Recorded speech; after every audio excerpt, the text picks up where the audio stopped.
Welcome to another CEO Wisdom podcast with Len Adams. Today with us, he is founder and CEO at ACG Resources and Adam Consulting. So we're going to talk about HR, staffing, AI, everything in between.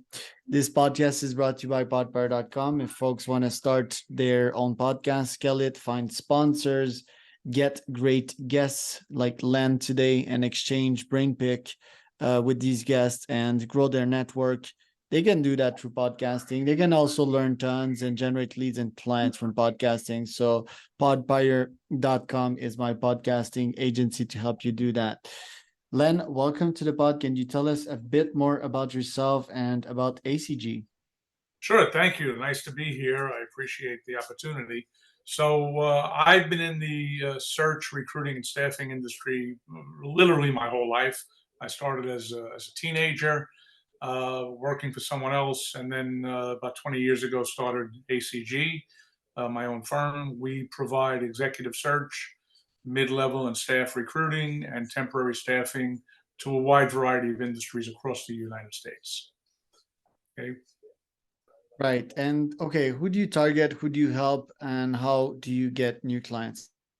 Okay, good question. So we target um, small to mid-sized companies primarily, although we have had some larger clients that we've taken on. So we target financial services companies, insurance, real estate, luxury goods, um, startups, artificial intelligence, technology companies. And we tend to do everything with the exception of technology, interestingly enough, when we work with a technology company. So we'll work on everything across the C-level, uh, CEO, CFO, accounting, compliance, operations, risk audit, and so on. Okay. A lot of our clients we get through referrals. Again, we've been in business a long time, so we have a lot of repeat clients, and we have very active email campaigns that go out that generate activity for us. Right. How do you get these new clients usually? How do we get them? Again, it's a lot of research. We target companies that have been funded. We target companies that look like they're expanding, and we go after them and approach them, offering our services. Right. And we have some private equity firms that will feed us part of their portfolio companies. Sometimes they want to make a change at the C-level when they take over a company, and we'll assist them as well in accomplishing that. Via LinkedIn, I would guess.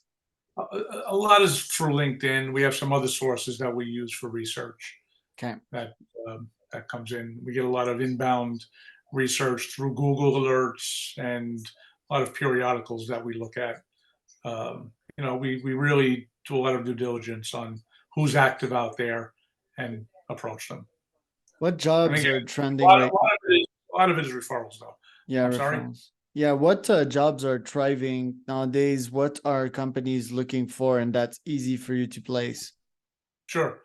Nothing is easy today in this market, but very heavily involved today in compliance, audit, risk, cybersecurity, and artificial intelligence. Those seem to be really the hot areas right now.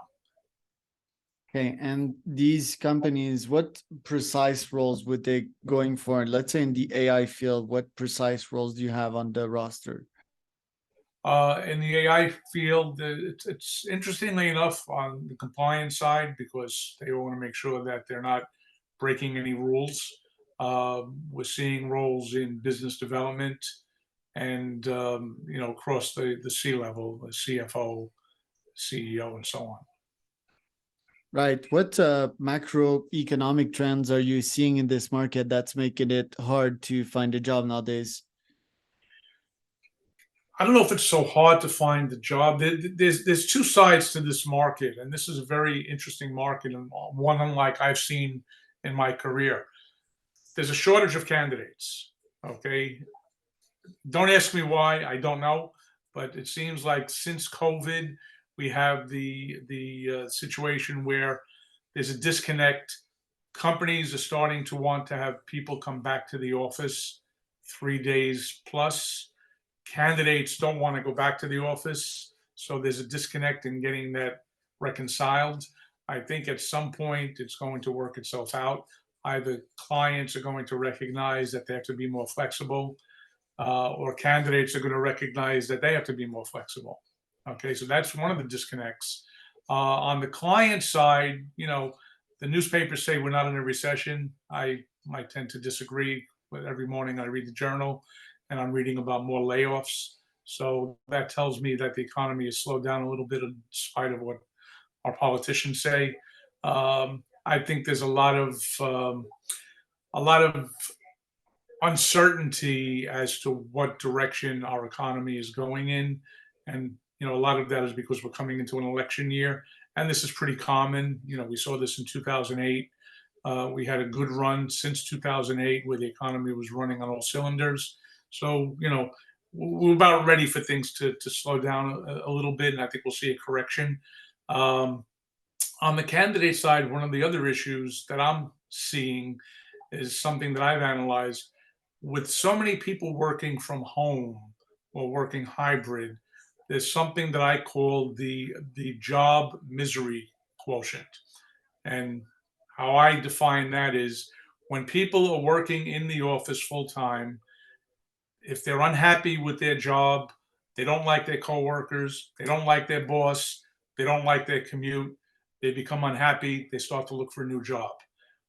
When you're working from home, you're not seeing your boss every day. You're not interacting with your coworkers every day. You're not commuting. So all of a sudden, you may not like the company or the job, but you're not that miserable. Okay. So, and a lot of companies are letting people who have been there work from home more frequently. When they are doing a new hire, they tend to want them in the office more frequently. So that's part of the thing that I think is causing the disconnect in the marketplace right now.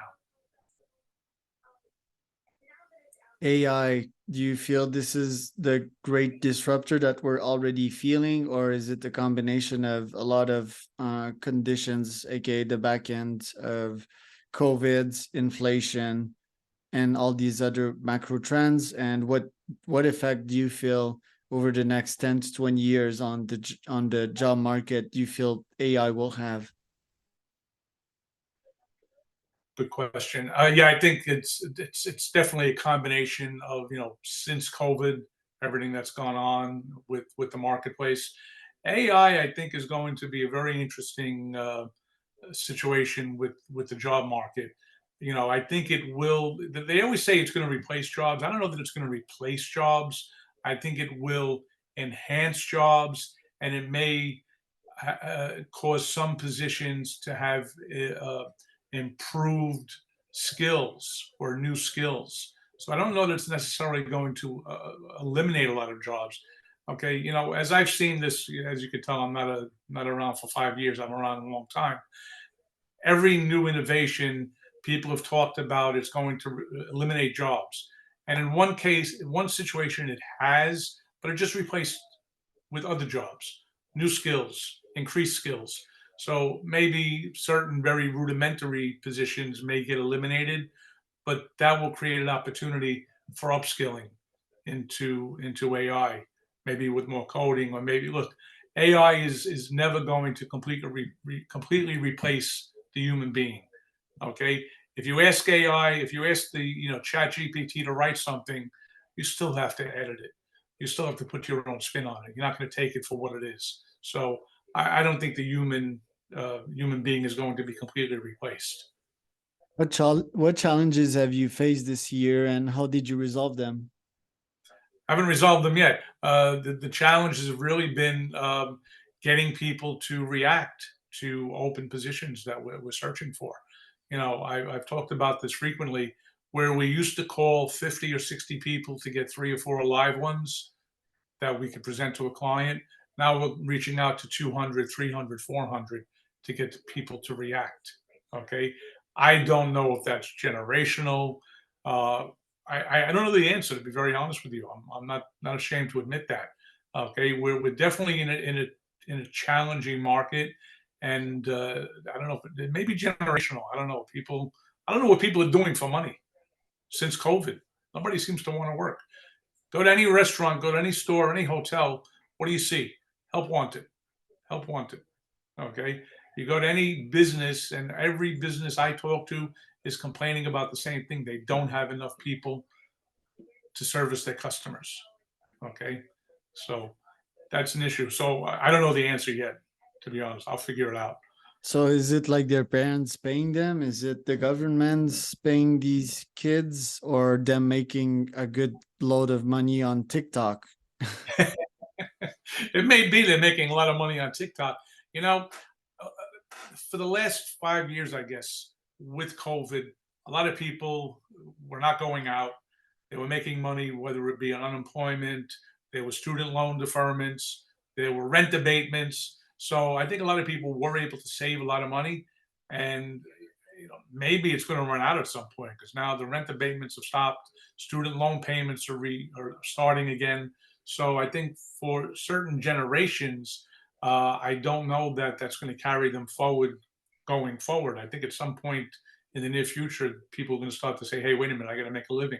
But I have read that the younger generations are not as motivated to work a long-term job. They want to work, they work a couple of months, they make a few bucks, then they want to go on vacation for a couple of months. So I think it may be a mindset that our generation has to really embrace, maybe. And maybe it's going to be more temporary work where you're bringing people in for a couple of months, they do the job, and then maybe you're going to replace them with somebody else for temp for a few months. I think that may be what's going to happen in the marketplace. The old womb to tomb is gone. Right. Because I remember entering the marketplace on my end, I had these non-serious jobs like working at a golf, working at a store, and so forth. And then my first real professional job came as a salesperson. I was so happy to get it. That was my mindset back in the day. So I think I already got my brain used to crunching the hours. At some point when I was 16, I would have like two or three jobs. And when I entered the workforce, it was like, yo, this is cool. I can make more money. This is me like transitioning into a professional and this new phase of life. But it was hard, like entering this market, especially if you're a kid and you've played video games all your life and you've been told that everything is easy, everything's gamified. I think it's quite hard to enter this job market. That's why I think it's one of my mission to help kids start a business as soon as possible and be economically free, get money, and understand the true scale of life. Because playing video games, having a 9 to 5 and playing video games is not scalable. You won't get much out of life in terms of happiness. But I feel if you invest in yourself, invest in your own business, adopt the right mindset and the right frameworks, you can be happier and happier on a daily basis. True progress, right? Being 1% better daily. How long did it take you to come to that realization when you entered the job market? I don't want to turn the tables and interview Mm. you, but I'm curious about that. Yeah, well, how long did it take me to realize that I had like well, look, the job market, I think I first entered the job market at 15 because I wanted extra cash as a kid. And I think the shift began happening in me. At first it was a chore, right? And a lot of my days was just like trying to kill the time because I was paid hourly, so that just made sense. And then the entrepreneurial mindset quickly happened in me. It happened at like 17. My dad's an entrepreneur, and I realized that I could buy these watches, these Invicta watches, which weren't sold in store for $50 and resell them for 250. And that was big money for me. And then from there, I was totally serotonin hooked. Okay. Yeah, I think the generation, I hate to make that generalization, call it the whole generation, but I think the people coming up behind us will start to get it. At some point, they're not going to be living in their parents' basement. They're going to have to pay rent or buy a house or something, or they're going to fall in love and they want to get married and whatever. And they're going to realize that, they can't just play video games all day. They've got to grow up. And I think it's taking, unfortunately, not a generalization, but it's taking a little bit longer for people to realize that. I think my parents were a bit too nice with me, like they let me play all these video games and so forth. So I stayed in that comfort zone for quite a while. I think the youth just need like more education on the entrepreneurial front and the clear proof that they can make good cash quickly. But quick convo between us today, Len, because it's already like on time. Where can people find out more about you? Sure. We have a website, www.hcgresources.com. My phone number, main number is 212-566-7600. And I'm extension 1. And they can reach us on LinkedIn, my LinkedIn page, Len Adams. Also, we have a LinkedIn page for the company, ACG Resources. So, we're easy to find. And I am Charles Cormier, your host. That was another edition of founderwisdompodcast.com.